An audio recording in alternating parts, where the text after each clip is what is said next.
welcome to Open Book, a production of EPTV and brought to you by Ellysian Press. I'm joined today by my partner, Jen Ryan, by Joe Murphy, who is our editor and in-house cover designer, Danielle DeVore, who is our editorial assistant, and by some of our absolutely fabulous writers, including John T. Poindexter, Luann Carroll, Mac Little, S.A. Larson, and Agnes Jane. Did I miss anybody? I think I got us all.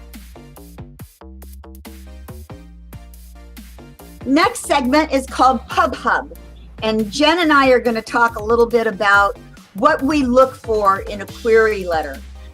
Obviously, the authors who are with us today are already signed, so they passed the query letter and they passed that particular hurdle. I remember when I first wrote Relics and I was submitting it to agents and publishers, and I went to this writing group at Absolute Right to get some feedback on what was going on with this particular, getting this book published. And I put my query letter up in this little section called Query Hell, which is exactly what it is. I was probably in about the 50th, 50, revision of that query when finally some guy said to me, because the problem with your query letter is your book.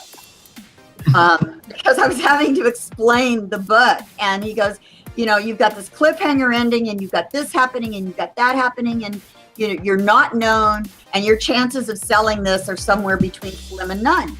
So I said, okay, and I threw out the last half of the book. I rewrote the last half of the book, and then I went back into Query Hell to write my query letter.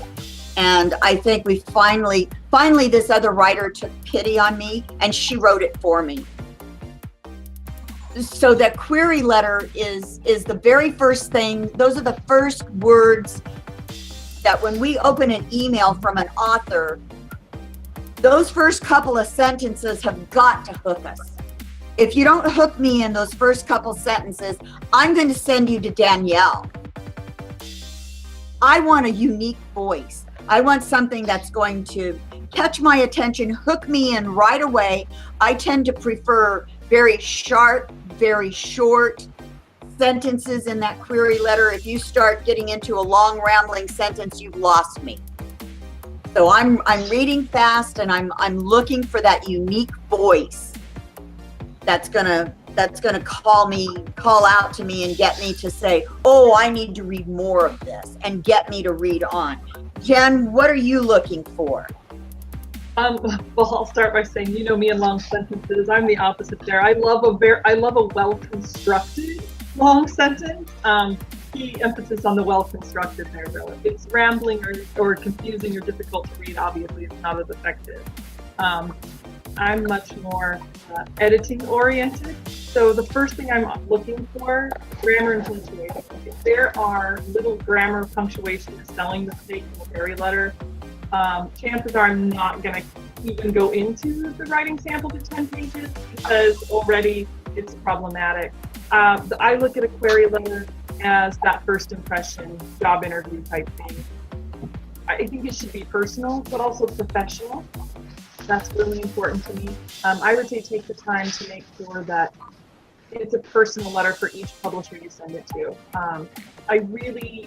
If it sounds like you sent the same letter to every single publisher and then just typed in the names of the publishers or to whom it may concern, something like that, that's not always a good first impression. If you take the time to find out the name of the publishers and write a personal letter, and then your standard synopsis and first 10 pages are fine. But that little personal message that's well written, well constructed, to me, that's a really good first impression.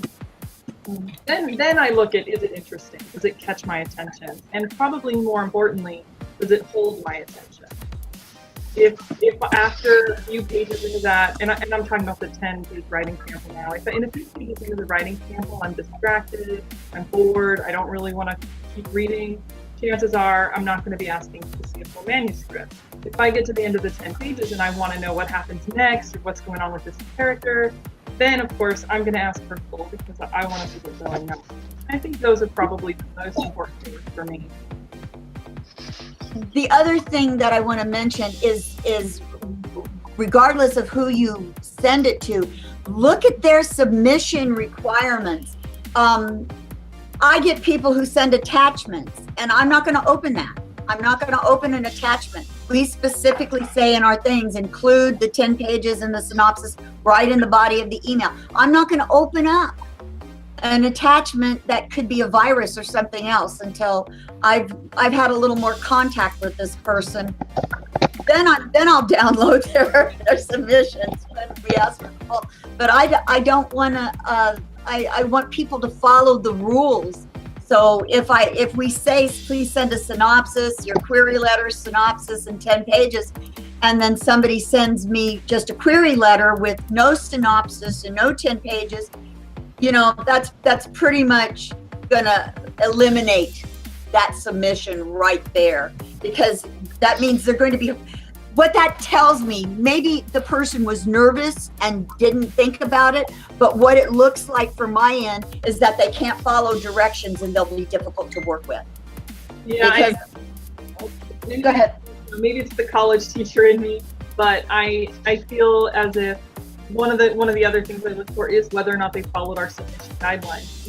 Little mistakes here and there happen. Like the authors are really putting themselves out there when they're sending the work to a publisher. That's their little creative baby, and they're sending it out into the world on its own and really facing that fear of rejection, which can be terrifying. Fear aside and nerves aside, one of the best ways to get a publisher to notice you is to take the time to follow those rules. Look at each individual publisher's submission guidelines, because they do vary from publisher to publisher, and show that you've taken the time to get to know what that publisher is looking for and how they want that material presented. And it really does help put your foot in the door and get publishers, editors, agents, whomever, to read your work and give it a fair chance.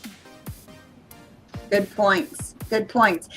Danny, what are you looking for when you say back to me, this one, read this one, request this one? What are you looking for?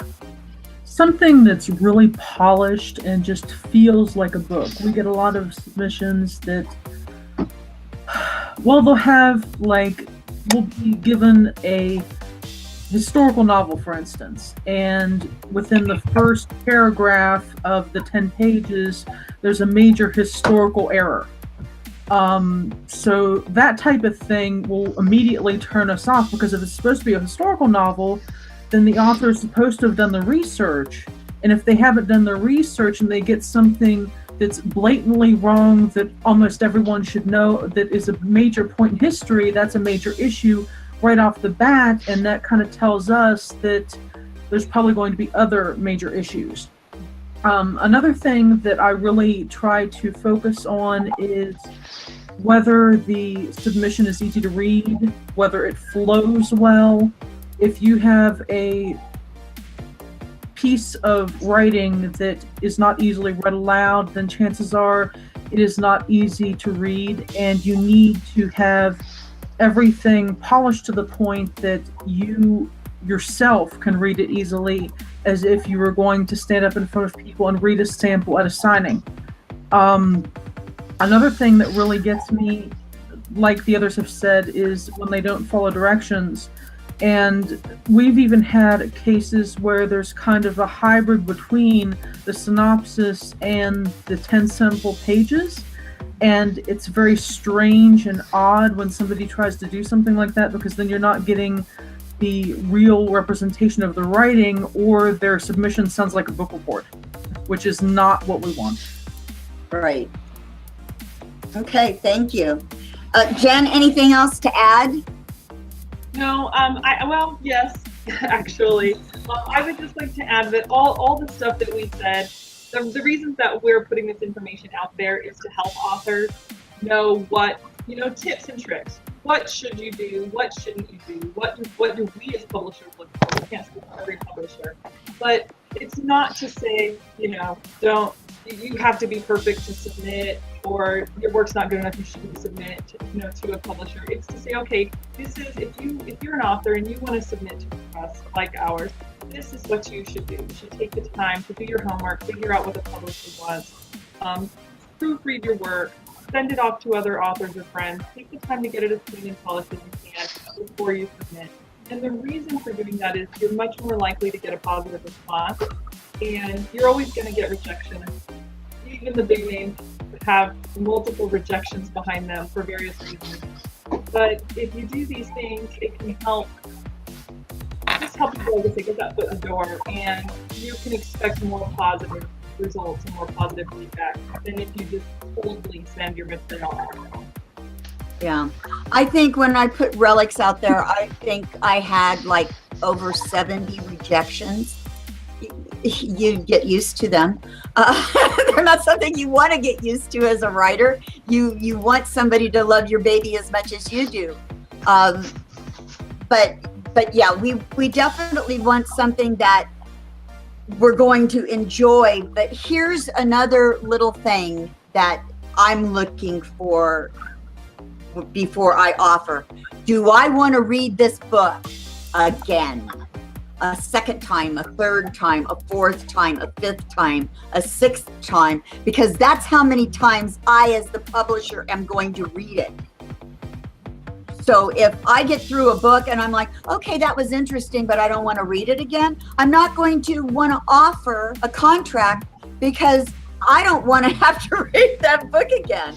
And that doesn't mean it was bad. It just means it wasn't something I loved enough to read a lot.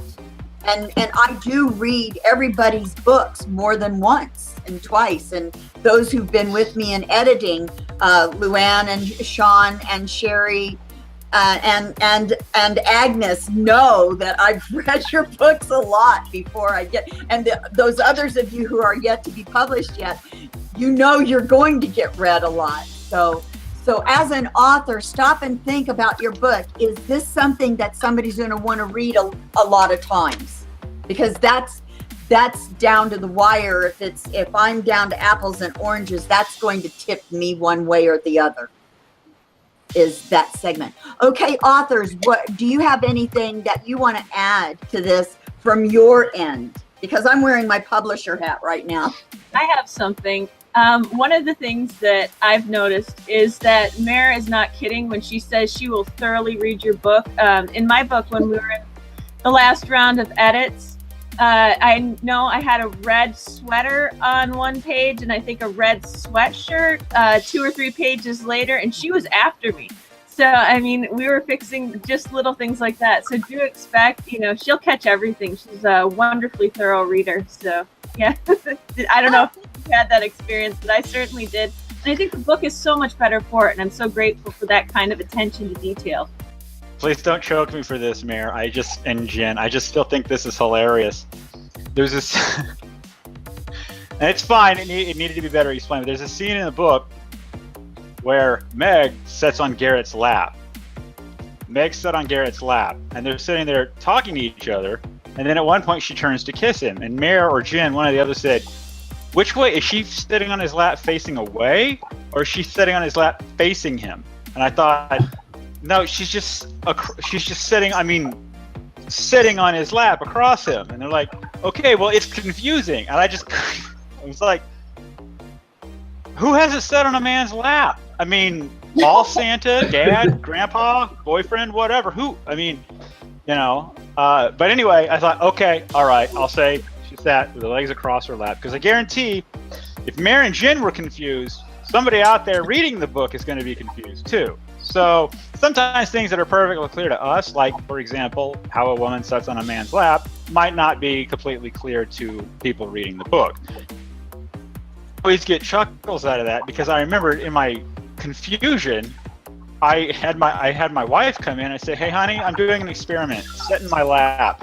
just to see what she did. And, of course, she sat across. I'm like, see, that's what I thought. But like I said, editing caught it, and that's what they're supposed to do. So, I changed it. Very simple change. Meg sat across his lap. Boom. Everybody's got it. Everybody knows how she's doing it. There's no confusion. You know, she's not straddling him or, you know, bouncing up and down on his leg. That's She's what it just- was. It was me. It was me. I'm the one who gets very visual and caught up on one word. I'll be like, why do you want this word? Why is this word here? So, but that's in editing, and we won't get into editing. We'll stick with Well, query my letters. point was, if that had been in a query letter, like if that had been in the first 10 pages of the book that I sent, that probably would have been it. That would have been shut down. So, you know, it behooves you to have other people read this stuff. No, it wouldn't have, Sean.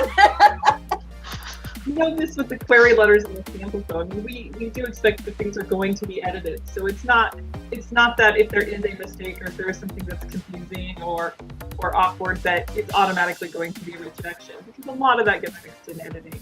It's more an adherence to rules. It's making it as clean as possible to make that good first impression. It's the reason you put on nice clothes and take a shower before you go to a job interview. You know, it's just making it as polished as possible to say, here's my work, here's my best first impression.